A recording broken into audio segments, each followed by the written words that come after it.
Captain America: Brave New World is the newest movie in the MCU and the first of 3 MCU movies releasing this year. And of those 3 movies, this one was hurtling into theaters with the most dysfunction. Countless reshoots and delays, an inflated budget, and multiple controversies made a lot of people just roll their eyes, hold their breath, and hope the movie didn't suck. And after having just watched it, while I don't think it sucks, it's still pretty bad. One of the biggest issues right off the bat was just how cluttered and messy the story was. This is a Captain America movie that is also a sequel to Falcon and the Winter Soldier, that is also basically a sequel to The Incredible Hulk from 2008 that addresses the Celestial from Eternals, introduces adamantium, and puts the pieces in place to rebuild the Avengers ahead of Secret Wars.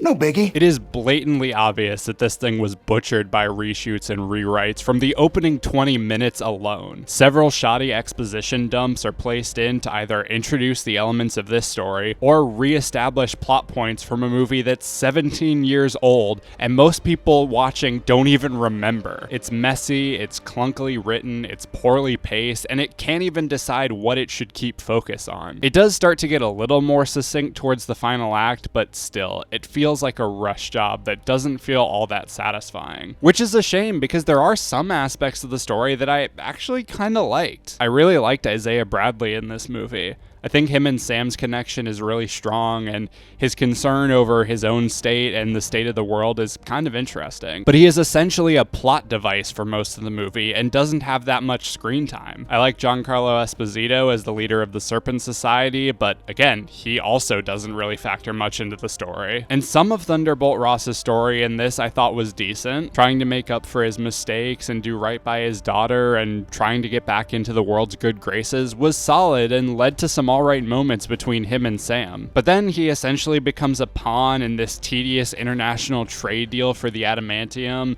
and then becomes a pawn in Samuel Stern's plan to kill a bunch of people for reasons. Okay, I seriously don't know why they went with Stern as the villain of this movie. I know, unresolved plot point from Incredible Hulk, and I guess Tim Blake Nelson needed a paycheck. But his plan in this and the way he goes about it is so convoluted and nonsensical. Not helped by the fact that Stern just generally isn't all that interesting a character. In fact, that's the case with a lot of the cast, despite the acting being mostly pretty solid. I know people were upset about the character of Ruth and her background being changed, and while I think that outcry is justified, she just wasn't that memorable a character for me to really care. Joaquin was getting on my nerves for the first act. The humor was super forced, and every time he opened his mouth, I wanted him to shut it immediately. Like I said before though, while the first 2 acts of the movie are pretty broken, it is slightly salvaged in the last act, particularly with that Red Hulk fight. It's been a while since we've seen a good Hulk fight, and while this one isn't without its problems and the CGI is pretty questionable, it is a pretty fun set piece to end the movie with. Ultimately though, looking at it as a whole, Captain America: Brave New World is a broken mess. It feels like a rush job because it is a rush job. There are some slight glimmers of fun to be had, but for the most part, it was pretty lackluster. Hopefully Thunderbolts and Fantastic Four can carry the MCU to success this year. I'd give it a 2.5 out of 5.